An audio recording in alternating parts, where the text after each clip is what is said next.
નિર્જા ભાર્ગવ, લેખક અશ્વિની ભટ્ટ. ચેપ્ટર 12. નિર્જાના સીનામાંથી ધીમો નિશ્વાસ નીકળ્યો. ટોર્ચના અજવાળે તેના ચહેરા પર તરી આવેલી મક્કમતા મેં જોઈ. પોલ હજુ પણ નિર્જાની સામે તરાપ મારતા દીપડાની જેમ જોઈ રહ્યો હતો. તેના આખાએ શરીરમાં કંઈક આગ પ્રગટેલી હતી. કમોન પોલ, મેં ધીરેથી કહ્યું. જો કદાચ હું તેની સાથે ન હોત અને જાનું હોત તો બંને જણાએ આ છોકરીની બેફામ ઉજાણી કરી હોત. કઈ તરફ જવાનું છે? મેં પૂછ્યું. પોલે જવાબ ના આપ્યો. નીચી પડી ગયેલી ટોર્ચ તેણે ઉઠાવી. મેં હોલ્ડરના સ્ટ્રેપ્સ ખભે ભરાવ્યા અને રાઇફલ ઉપાડી. નિર્જાને મેં આપેલી વોટર બેગ, મારું એક ટી શર્ટ અને ટુવાલ તેને બગલમાં વીંટો કરીને દબાવ્યું. તે પોલની રાહ જોતી ઊભી રહી. પોલની છાતીમાં પથ્થર મારીને નિર્જાએ જે ઈજા કરી હતી તેને કારણે પોલને થોડી વારે સણકા ઉઠતા. તેને ટ્રકમાંથી ઉતારી લીધેલી કિટ બેગ ઉપાડી અને ચાલવા માંડ્યું. ટોર્ચના અજવાળે પણ ચાલવું સહેલું ન હતું.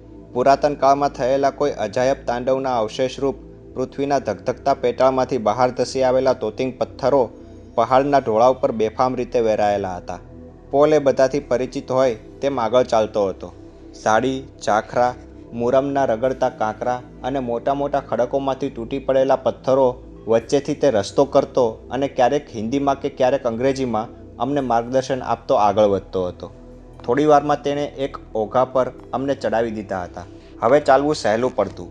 પાનખરમાં સુકાયેલા ઝાડવાઓની વચ્ચે પહાડીમાંથી વળ ખાઈને નીચે આવતો એ વહેળો અત્યારે તો પાણીની નાનકડી શેર જેવો જ હતો, પણ ચોમાસામાં તે ભરપૂર વેગે ધસી આવતો હશે. લગભગ 12 ફૂટની પહોળાઈનો એ વહેળો પહાડની છાતી ચીરીને ઊંચાણમાંથી સરી આવતો હતો. પહાડમાં રસ્તો કરવા માટે આશીર્વાદ સમો હતો. કાળા પથ્થરોની વચ્ચેથી સરતા આવતા વહેળામાં ક્યાંક પાણી અટકતું.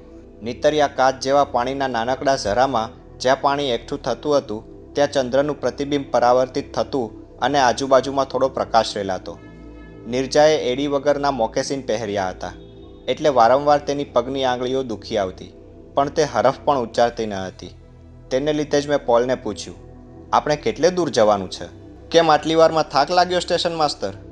તેણે મને પૂછ્યું. તેના અવાજમાં વધુ અને વધુ મુસ્તાકી આવતી હતી. મને તેમાં આશ્ચર્ય લાગતું ન હતું.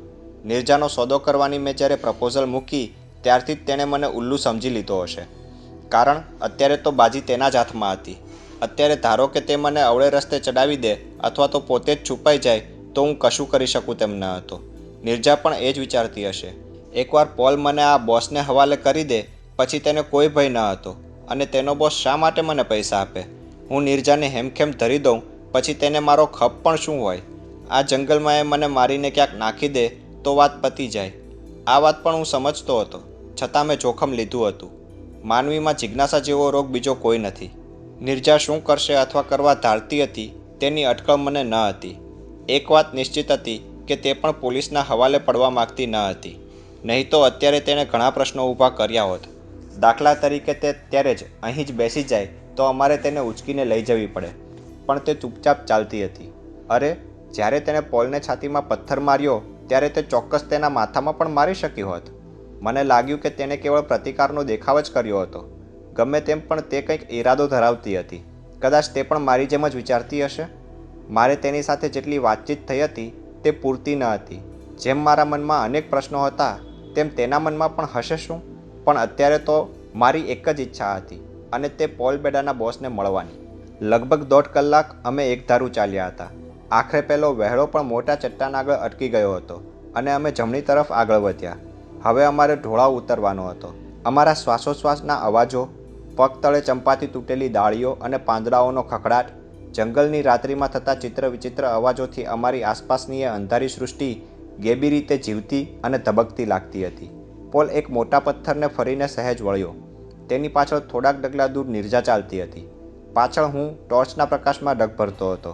ત્યાં જ કાળજું થંભાવી દે તેવી શિયાળવાની લાળીથી એ સન્નાટો તૂટ્યો હતો. અમારી ચારે તરફ જાણે એકસાથે કોડીબંધ શિયાળવા ઊભા થઈ ગયા હોય તેમ પહાડોની કરાડો પર અથડાઈને તેના પડઘાઓ અમને થડકાવી નાખતા હતા. હજુ તો એ અવાજો શમે તે પહેલાં જ કાળમીંડ અંધારામાં એકાએક જીવન પ્રગટ્યું હોય તેમ આખું જંગલ જાગી ઉઠ્યું. જીગર તોડી નાખે તેવા ભયાનક અને ઘેરા ઊંકારા સંભળાયા, અને તે સાથે જાણે અમારી આસપાસ ઉગેલા ખાખરા અને કણજીના મોટા ઝાડવાઓમાં જીવ આવ્યો હોય તેમ ચીચિયારીઓથી વાતાવરણ ગાંજી ઉઠ્યું. કંઈક દોડાદોડી મચી ગઈ. પોલ ઊભો રહી ગયો. નિર્જા મારી નજીક આવીને ઊભી રહી ગઈ. કોઈ પણ સ્ત્રી ડરની મારી ચીસ પાડી ઉઠે, અથવા તો પુરુષના પડખામાં આવી જાય, પણ નિર્જાએ આવું કંઈ જ કર્યું નહીં. અંધકારમાં અમારી આજુબાજુ ઓળાઓ દોડતા હતા. ઝબકીને જાગી ઉઠેલા પંખીઓએ કાળો કકળાટ માંડ્યો હતો. એ વાંદરા છે, પોલ બોલ્યો. આટલામાં કોઈક જંગલી જાનવર ફરે છે. હજુ તો પોલ વાક્ય પૂરું કરે ત્યાં જ અમને ત્રાડ, ઘૂઘવાટ અને કોઈ જાનવરની મરણચીસો સંભળાઈ હતી. મેં રાઇફલ સાબદી કરી. અમને પળવારમાં ખ્યાલ આવ્યો કે અમે જ્યાં ઊભા હતા ત્યાંથી થોડે દૂર નીચાણમાં વાઘ યા દીપડાએ વાંદરાને પકડ્યો હતો અને તેનો દમ ઘૂંટાઈ રહ્યો હતો. મરણની છેલ્લી ઘડીઓ જાણે ભયાનક ચિત્કારોથી હટી જવાની હોય તેમ એ વાંદરું ચીસો પાડી રહ્યું હતું. અમે કશુંય જોયા વગર કેવળ અવાજોથી જ શું બની રહ્યું છે તે પામતા ઊભા રહ્યા. પોલે તે જ જગ્યાએ અમારો વિચિત્ર પ્રવાસ અટકાવ્યો હતો. જંગલમાં અડધા પોણા કલાક પછી પાછી શાંતિ પથરાઈ હતી. જાણે કશું જ બન્યું ન હોય તેમ આખી સૃષ્ટિ ફરીવાર રાત્રિની સુવાળી ચાદર હેઠળ પોઢી ગઈ હતી. થોડીવારમાં નિર્જા પણ સૂઈ ગઈ હતી. મને પણ ઝોકા આવવા માંડ્યા હતા. કેવળ પોલ પોતાના કાન સરવા રાખીને બેસી રહ્યો હતો. વાતાવરણ પલટાતું ગયું હતું. પાછલા પહોરે અવાજો શમી ગયા હતા. દિવસ ઉગવાના કલાક પહેલાં જાણે આળસ મળીને કુદરત બેઠી થતી હોય, જાણે ગઈકાલનો કોઈ અણસાર જ ન રહ્યો હોય તેમ નવો દિવસ ઉગ્યો. પંખીઓ જાગી ઉઠ્યા હતા. હવે ભોંભાખલા અજવાળે અમને ઝાડ પરના વાંદરા દેખાતા હતા. દિવસની મુસાફરી સહેલી હતી. રાતના ખાધું ન હતું અને મેં નિયમ મુજબ સવારની ચા પીધી ન હતી, એટલે શરીર તદ્દન લસ્ત હતું. નિર્જા અને પોલની પણ એ જ હાલત હશે. મારા પગમાં જોડા સખત થઈ ગયા હતા. નિર્જાના પગમાં પણ જોડા ડંખતા હતા. ક્યાં કેટલે જવાનું છે તે પણ પૂછ્યા વગર તે ચાલ્યા કરતી હતી. અમે ગઈકાલના ચાલતા હતા, પણ નિર્જાએ કશી વાતચીત કોઈની સાથે કરી ન હતી. સૂરજના કિરણો પથરાતા ગયા તેમ તેમ ઠંડી ચાલી ગઈ હતી. હવે ક્યાંક ક્યાંક આદિવાસીઓના ઝૂંપડા અમને રસ્તે મળતા હતા. પહાડની વચ્ચે ક્યાંક ક્યાંક ખેતરો પણ દેખાતા હતા. સવારના 8 વાગ્યા પછી જ અમને જંગલમાંથી લાકડા વીણવા નીકળેલી ઓરતો અને પોતાના માંદલા દેખાતા ઢોર લઈને ચારવા નીકળેલા ખુલ્લા બદનવાળા આદિવાસીઓ જોવા મળતા હતા. એ લોકો અમને કંઈક ભય અને જિજ્ઞાસાથી ઘડી પર જોઈ રહેતા. લગભગ 10:30 અમે એક પહાડની ટોચ પર પહોંચ્યા. 1000 ફૂટની ઊંચાઈએથી અમને સામે હરિયાળી ખીણ દેખાતી હતી. થોડે દૂર લીલાછમ ખેતરો પણ દેખાતા હતા. સામેના પહાડોમાંથી આવતો વાંકોચૂકો ધૂળિયો રસ્તો દેખાતો હતો અને એક તરફ ખૂણે એક લાલ છાપરાવાળું નાનકડું મકાન સિગરેટના ખોખાથી બનાવેલા રમકડાના ઘરની માફક દેખાતું હતું. પોલ એ જોતો ઊભો રહ્યો. તેના ચહેરા પરથી જાણે કે થાક ઉતરી ગયો હોય તેમ સ્મિત આવ્યું. મને ખ્યાલ આવ્યો કે અમારે ત્યાં જવાનું હતું. અમે ત્યાંથી થોડુંક ચાલ્યા. અહીંયા પહાડ સમથળ થતો હતો અને સામે જ એક નાનકડું મંદિર હતું. આ તરફ, પોલ બોલ્યો. મંદિરનો અડધો ભાગ કાળા પથ્થરોના મોટા ખડકની અંદર હતો. બહાર 2 બેઠકો બનાવેલી હતી અને પથ્થરમાંથી ઉગેલા મોટા પીપળાનો છાયો ત્યાં પડતો હતો. ભીતરમાંથી એક માણસ બહાર આવ્યો. રામ રામ સ્વામીજી, પોલ બોલ્યો. સફેદ ધોતીને લુંગીની માફક વીંટીને તેણે પહેરી હતી. અડધી સ્લીવ્સનો ઝભ્ભો અને માથે હજુરિયો વીંટેલો હતો. નિર્જા કાંઈ પણ બોલ્યા વગર ત્યાં બનાવેલી બેઠક પર બેસી ગઈ હતી. એ માણસ પૂજારી જેવો લાગતો જરૂર હતો, પણ તેનો ચહેરો કોણ જાણે કેમ મને પસંદ આવ્યો નહીં. હું નિર્જાની બાજુમાં બેઠો. પોલ થોડીવાર પહેલાં પૂજારીની સાથે મંદિરમાં ગયો. પૂજારી પાણી લઈને બહાર આવ્યો, પણ પોલ અંદર જ રહ્યો હતો. થોડીવાર પછી અમારે માટે થોડાક કેળા અને રોટલા લાવવામાં આવ્યા. નિર્જાએ કેળું ખાધું, પણ મેં કંઈ જ લીધું નહીં. સવારની ચા વગર મને કંઈ ચેન પડતું ન હતું. પૂજારી અને પોલ મંદિરમાં અંદર કંઈક વાતચીત કરતા રહ્યા. 20-25 મિનિટ હું ઝોકા ખાતો બહાર બેસી રહ્યો હતો. નિર્જા વધારે સ્વસ્થ દેખાતી હતી. અમે ત્યાંથી ઉઠ્યા ત્યારે ખાસો તાપ થઈ ગયો હતો. એ અમારું ઓબ્ઝર્વેશન પોસ્ટ હતું. કોઈ પણ જાતના પ્રશ્ન વગર પોલે મને કહ્યું. નિર્જાએ તરત મારી સામે જોયું. મતલબ? મેં પૂછ્યું. સ્ટેશન માસ્ટર બાલી, આ બધી બાબતો તને થોડા વખત પછી સમજાશે. પોલ એકાએક આત્મવિશ્વાસ અનુભવતો હતો. ચાલવામાં પણ તેની ઝડપ હતી. અમારે નીચે ઉતરવાનું હતું, એટલે ચાલવું સરળ હતું. પણ જો પોલ અમને ગાઈડ કરતો ન હોત તો ખરેખર રસ્તો શોધવો આકરો પડત. મારે તેને ઘણા પ્રશ્ન પૂછવા હતા, પણ મેં પૂછ્યા નહીં. હું આજુબાજુના પહાડો જોતો રહ્યો. એ ખીણની આસપાસ ચારે તરફ પહાડ પથરાયેલા હતા. આ ખીણમાં મારા બોસને ખબર પડ્યા વગર એક ચકલુય પ્રવેશી શકે તેમ નથી. એમ? અત્યાર સુધી શાંત રહેલી નિર્જાએ પૂછ્યું. અચ્છા, તો તારી જીભ આવી છે એમ? પોલે કડાકીથી કહ્યું અને નિર્જાનો હાથ પકડ્યો. Now you are in my dear, in for good. નિર્જાએ તેનો હાથ છોડાવ્યો. પોલ હસ્યો. ચેતન બાલી, મારો બોસ આ છોકરીને મળીને ખરેખર ખુશ થશે. પોલ બોલ્યો. પણ તું ઓબ્ઝર્વેશન પોસ્ટની વાત કરતો હતો ને? મેં તેને કહ્યું. Yes, there you are. આ સામે જો, કહીને તેને મને દૂર પહાડ પર દેખાતું એક બીજું ધજાવાળું મકાન દેખાડ્યું. એ પણ મંદિર છે, પણ સામેના પહાડ પર દેખાય છે તે શિકારખાનું છે, અને આ તરફ પેલો ઈંટોનો ઢેર દેખાય છે તે સોનપુરનો તૂટેલો બુરજ છે. એક જમાનામાં ત્યાં કિલ્લો હતો, હવે અમારું પોસ્ટ છે. એ દરેક જગ્યાએ અમારા આદમીઓ રહે છે. HQ પર તે લોકો સંપર્ક સાધી શકે છે. Would you believe? કેવી રીતે, પોલ? એ બધી જ જગ્યાએ કોમ્યુનિકેશનના સાધનો છે, સમજ્યો? But vote for? શેને માટે? મેં પ્રશ્ન કર્યો. ઓહો, તે હસ્યો. તેણે મને ધબ્બો માર્યો. Oh my innocent station master, આ છોકરી તારાથી હોશિયાર છે. તેને જ પૂછી જો. તને સમજાય છે ને my dear? Don't touch me, Neerja બોલી. 25 મિનિટમાં અમે તળેટીમાં દેખાતા ધૂળિયા રસ્તા પર ઉતર્યા હતા. તે જ વખતે ધસમસતી જીપ ગાડી ત્યાંથી પસાર થઈ હતી. ગાડીમાં 2 માણસો હતા. તેમણે હાથ ઊંચા કરીને અભિવાદન કર્યું હતું. પોલે પણ સામો હાથ કર્યો હતો. ધૂળિયા રસ્તાની એક તરફ પહાડ હતો અને બીજી તરફ તારની વાડ. વાડની અંદરના ભાગમાં હરિયાળી હતી. 5-7 મિનિટ બાદ અમે એક ઝાપે આવીને ઊભા હતા. ઝાપા પર 3-4 જૂના થઈ ગયેલા બોર્ડ હતા. આયુર્વેદ સંશોધન કેન્દ્ર, સર્ફ ઉછેર કેન્દ્ર, પશુ સંવર્ધન કેન્દ્ર. બીજું એક બોર્ડ તૂટીને લબડી પડેલું હતું. ફાટક બંધ હતો. પોલે બૂમ પાડી, જેતસિંહ! ફાટકની એક તરફ નાનકડા નળિયાવાળા ઝૂંપડામાંથી એક સૂકલો આદમી બહાર આવ્યો. તેણે ખાખી પહેરવેશ પહેર્યો હતો. કોઈ ખાસ પ્રકારનો યુનિફોર્મ નહીં, પણ બજારમાંથી તૈયાર લીધેલા ખાખી કપડાં હતા. તેણે પોલને સલામ કરી અને ફાટક ખોલ્યો. તે સાથે જ 2 કૂતરા દોડી આવ્યા હતા. તેમણે મને અને નિર્જાને જોઈને થોડી ઘરઘરાટી કરી, પણ જેતસિંહે તેમને અટકાવ્યા.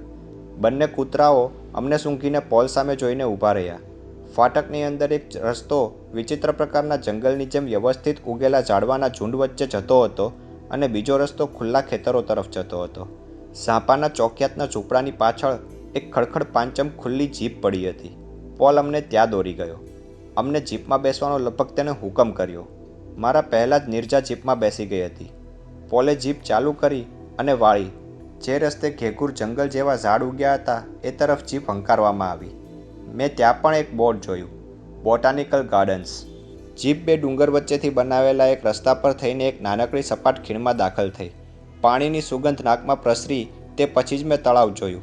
નાનકડા તળાવને એક ખૂણે સરસ મજાની બંગલી હતી. નીચા ઘાટનું એક મકાન સ્વચ્છ, સુઘડ અને આધુનિક કોટેજ સ્ટાઇલમાં બંધાયેલું હતું. કાચના દરવાજાની બહાર પોર્ચમાં જ્યારે પોલે ગાડી ઊભી રાખી ત્યારે કાચના શટર ખોલીને એક આદમી બહાર આવ્યો. તેણે રેશમી નાઇટ ગાઉન પહેર્યો હતો. તેને હું આવરી લઉં તે પહેલાં જ તે બોલી ઉઠ્યો, વેલકમ મિસ્ટર બાલી. હું જીપમાંથી એક પગ બહાર મૂકીને તેના તરફ જોઈ રહ્યો. તે પગથિયું ઉતરીને નીચે આવ્યો. તેનું ધ્યાન નિર્જા તરફ હતું. નિર્જાની આંખમાંથી આગ નીતરતી હતી. તેના દેખાવમાં સૌથી નોંધપાત્ર તેની ચકચકતી તાલ હતી. તાલ ફરતે સુવાળા ધોળા થઈ ગયેલા વાળ, આછી, લાંબી, કાળી, સફેદ ભમ્મરો, તીણું નાક પ્રથમ દ્રષ્ટિએ એક વિદ્યાવાન, વિચારકનું ચિત્ર ઉપસાવનારા હતા. પણ જ્યારે તેની આંખો જુઓ ત્યારે આગમાંથી પેદા થયેલા કોઈ વેતાળની દ્રષ્ટિમાં દ્રષ્ટિ નાખતા હો તેવી અનુભૂતિ થાય. આવી ભયાનક, તદ્દન ભાવહીન આંખો મેં ક્યારેય જોઈ ન હતી. એ આદમી ઊંચો અને પાતળો હતો. તેના સુકાયેલા ચહેરા પર ઠંડી મક્કમતા દેખાતી.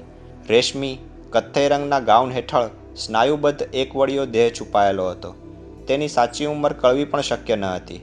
રેશમી ગાઉન હેઠળ ક્રીમ કલરનો લહેંગો દેખાતો હતો. તેણે ચામડાની 2 પટ્ટીવાળી સ્લીપરો પહેરેલી. ગાઉનના બેફિકરાઈથી બાંધેલા ગર્ડલમાં ચશ્મા ભરવેલા હતા. દૂરથી તો તે ઉમદા સજ્જનની પ્રતિભા ઊભી કરતો હતો, પણ નજીકથી તે અકળ લાગતો, સંમોહક અને ભયાનક. તેણે મને મારા નામ સાથે આવકાર્યો તેની મને નવાઈ લાગી ન હતી, કારણ પોલ બેડાએ જ ડંફાસ મારતા મને કહેલું કે આ ખીણમાં ચકલુંય છાનુંમાનું આવી શકતું નથી. મંદિરના ઓઠા નીચે અમે જે પહાડી પરથી ઉતરીને આવ્યા હતા ત્યાં ચોકી હતી અને પૂજારી બનીને રહેતો આદમી તાલીમ પામેલો ચોકિયાત હતો. તે વાત મારા ખ્યાલમાં આવેલી હતી. તેણે મારી સાથે હાથ મિલાવ્યા નહીં, પણ નિર્જાની પાસે જઈને ઊભો રહ્યો. તેના ફાટેલા શર્ટ અને મીડી સ્કર્ટ તરફ તેણે જોયું. તેના ચહેરા પર સ્મિત આવ્યું. કદાચ કોઈ અજગર સસલાના બચ્ચાને જોઈને વેરતો હોય તેવું જ એ સ્મિત હતું. વેલકમ માય ડિયર, તેણે નિર્જાની હડપચી પર આંગળીઓ મૂકીને કહ્યું. પોપચા ઉલાળ્યા. તેની નીતરી આંખોમાંથી જ્વાળા ભભૂકી ઉઠી. તેણે બંને હોઠ સંકોડ્યા અને જોરથી થૂકી. પેલા આદમીના જડબા અને ગળા પર થૂક પડ્યું. તેણે નિર્જાની હડપચી પરથી પોતાનો હાથ લઈ લીધો. તદ્દન સ્વસ્થતાથી તેણે ગાઉનના ખિસ્સામાંથી કે ક્યાંકથી રૂમાલ કાઢ્યો અને પોતાનું મોં લૂછ્યું. મારું અપમાન કોઈ પસ્તાયા વગર કરી શકતું નથી. તેણે ગજબ ઠંડક અને સ્વસ્થતાથી મારી સામે જોયું. મને તેની સ્વસ્થતા ગમી. તેનો અવાજ ઘેરો અને કર્કશ હતો. તેમાં પારાવાર આત્મવિશ્વાસનો રણકો હતો. હું તેની આ સાહજિકતાને મનોમન વખાણતો હતો તેટલામાં તો આગના ચમકારાની માફક જ તેણે ઊંધા હાથે નીરજાના ગાલ પર ચાપટ મારી. આટલા નજીકથી આટલા જ ઓછા પ્રમાણમાં હાથ ઊંચો કરીને કોઈ માણસ આટલો જડબાતોડ લાફો મારી શકે તે મારી કલ્પના બહાર હતું. એ ચાપટનો અવાજ પથ્થર પર ચામડાના પહોળા પટ્ટાને અથડાવતા થાય તેવો હતો. નીરજા બિલકુલ ઉલળીને ભીના કપડાની માફક પડી. મારે શું કરવું તે મને સમજાયું નહીં. ડૉક્ટર, હું બોલી ઉઠ્યો, તમારી જ છોકરીને આ રીતે તમે? મારી છોકરી? વોટ એ ગુડ જોક મિસ્ટર બાલી, તે બોલ્યો. નીરજાની હથેળીઓ અને એક પગનો ઢીંચણ છોલાયો હતો. તેના જમણા ગાલ પર લોહી તરી આવ્યું હતું અને હોઠ ચીરાઈ ગયો હતો. તેની આંખોમાં આંસુ તરી આવ્યા. યુ બ્રૂટ, તે બોલી. હું તેને મદદ કરવા જાઉં તે પહેલાં તે ઊભી થઈ ગઈ. You will pay for this, તારે આની ચૂકવણી કરવી પડશે, તે બબડી. ફાટેલા ખમીસને સરખું કર્યું. આપણે જોઈશું, પેલો આદમી બોલ્યો. આપણે જોઈશું ડિયર. અરે પોલ, કેટલા દિવસથી તને કોઈ ઓરતનું મોં પણ જોવા નથી મળ્યું. મારું સૂચન છે કે આ છોકરીને તું લઈ જા. Take the bloody girl. આનંદ કર. Come in mister Bali. મને લાગે છે કે તમારે મારી સાથે કંઈક વાત કરવાની હશે. છે જ ડૉક્ટર ભાર્ગવ. તમે મને કહ્યું મિસ્ટર બાલી? હાજી, ડૉક્ટર કૃષ્ણચંદ્ર ભાર્ગવ. એટલે હું? એ આદમીનો ચહેરો તદ્દન સ્થિર હતો. હા તમે, મેં કહ્યું, પણ તેના ચહેરા પર કોઈ ભાવ બદલાયા નહીં. તમારી કંઈક ગેરસમજ થતી લાગે છે. પોલ, તે આમને મારી ઓળખાણ નથી આપી? વેલ મિસ્ટર બાલી, હું જાતે જ મારી ઓળખાણ આપું. મારું નામ છે ડૉક્ટર કેશવ માલુ. એ જુઠ્ઠો છે, લાયર, બ્રૂટ. લોહી નીંગળતા હોઠમાંથી નીરજાના શબ્દો સર્યા. પોલ, મેં તને કહ્યું ને, આ પાગલ છોકરીને તું લઈ જા. એ પાગલ છે છતાં ખૂબસૂરત છે. મને એ સમજાતું નથી પોલ કે આટલી સુંદર છોકરી તને લઈ જવાનું હું કહું છું અને તું... પોલ નીરજા પાસે આવે તે પહેલાં મેં રાઇફલ ઊંચી કરી. મારી રજા વગર એ છોકરીને કોઈ લઈ જઈ નહીં શકે. ઓહ, તો એમ વાત છે. સ્ટેશન માસ્તર નિશાનાબાજી પણ કરી શકે છે. ડૉક્ટર માલુને નામે પોતાને ઓળખાવતા આદમીએ કહ્યું. ટ્રાય ઇટ એન્ડ સી, મેં કડાકીથી કહ્યું. બોસ, મારે મિસ્ટર બાલી સાથે સોદો થયો છે, પોલે કહ્યું. સોદો? શેનો સોદો? તે તો મને વાત પણ નથી કરી, ડૉક્ટર માલુએ કહ્યું. યસ બોસ, આ છોકરી મિસ્ટર બાલીના કબજામાં હતી. તેણે સંતાડી હતી. અમને જડે તેમ ન હતી. હું તમને સમજાવું, પોલ બોલ્યો. પણ સોદો શેનો છે? 60,000 રૂપિયા આપવાનો. અચ્છા, તો મિસ્ટર બાલી રૂપિયા લઈને આ છોકરીને અહીં મૂકવા આવ્યા છે? વેરી ઇન્ટરેસ્ટિંગ, કહીને તે ખડખડાટ હસ્યો. તમે બહાદુર માણસ છો મિસ્ટર બાલી. આપણે અંદર જઈને વાત કરીએ તો કેવું? મેં સહેજ વિચાર કર્યો. એક હાથે હોલ્ડોલ ઉઠાવ્યો, બીજા હાથે રાઇફલ એવી રીતે પકડી કે જેથી હું તરત જ ઘોડો દબાવી શકું. નાનકડા વરંડામાં થઈને અમે અદ્યતન દેખાતા એક કોટેજ ટાઈપના મકાનના ડ્રોઈંગ રૂમ કમ ડાઇનિંગ હોલમાં દાખલ થયા. બહારથી એ મકાનના આટલા વિશાળ કમરા હોય તેવો ખ્યાલ ના આવે, કારણ અડધું મકાન વેલાઓથી અને વૃક્ષોના ઓછાયોથી ઢંકાયેલું હતું. કમરો ભવ્ય હતો. વોલ ટુ વોલ કાર્પેટ પગ ખૂપી જાય તેવી સુવાળી હતી. આગળના ભાગમાં સુંદર સોફા સેટ, સ્ટીરિયો અને એક ટ્રોલી બાર હતો. પાછળ ડાઇનિંગ ટેબલ અને તેની આસપાસ 6 ખુરશીઓ ગોઠવેલી હતી. તેની પાછળ પાર્ટીશન હતું. પાર્ટીશનની પાછળ કિચનમાં જવાનો દરવાજો હતો. ડાબી તરફ લોખંડની હવામાં તરતી હોય તેવી ગોળાકાર સીડી હતી. તેના પરથી ઉપરના કમરામાં જવાતું હશે. સીડીની બાજુની દિવાલમાં કાચની મોટી ફ્રેન્ચ વિન્ડો હતી. તેમાંથી બહાર લોનમાં જવાતું હતું. લોન નાનકડી જ હતી અને નાનકડા સ્વિમિંગ પુલની ધારે અટકતી. કમ ઇન મિસ્ટર બાલી. હું તેની લગોલગ જ આવતો હતો, છતાં તે બોલ્યો. અમારી પાછળ પોલ નીરજાનો હાથ પકડીને લઈ આવ્યો હતો. તેના હોઠમાંથી લોહી નીકળતું હતું અને જમણા ગાલ પર આંખની નીચેના ભાગમાં સોજા આવવાની શરૂઆત થઈ ગઈ હતી. બોલો, શું લેશો? તેણે પૂછ્યું અને ટ્રોલી બાર જરા સરકાવ્યો. પાણી, મેં કહ્યું. પોલ સામે દેખાતા ફ્રીજ પાસે ગયો અને પાણીનો બાટલો કાઢીને તેણે 3 ગ્લાસ ભર્યા. નીરજા તદ્દન સ્તબ્ધતાથી ઊભી રહી હતી. ડૉક્ટર માલુએ મને બેસવા ઇશારત કરી. હું બેઠો. બેસીને મેં રાઇફલ મારા ખોળામાં લીધી. અચ્છા, તો તમે પોલ સાથે સોદો કર્યો છે, પણ તમને શી ખાતરી હતી કે હું તમને આટલા પૈસા આપીશ?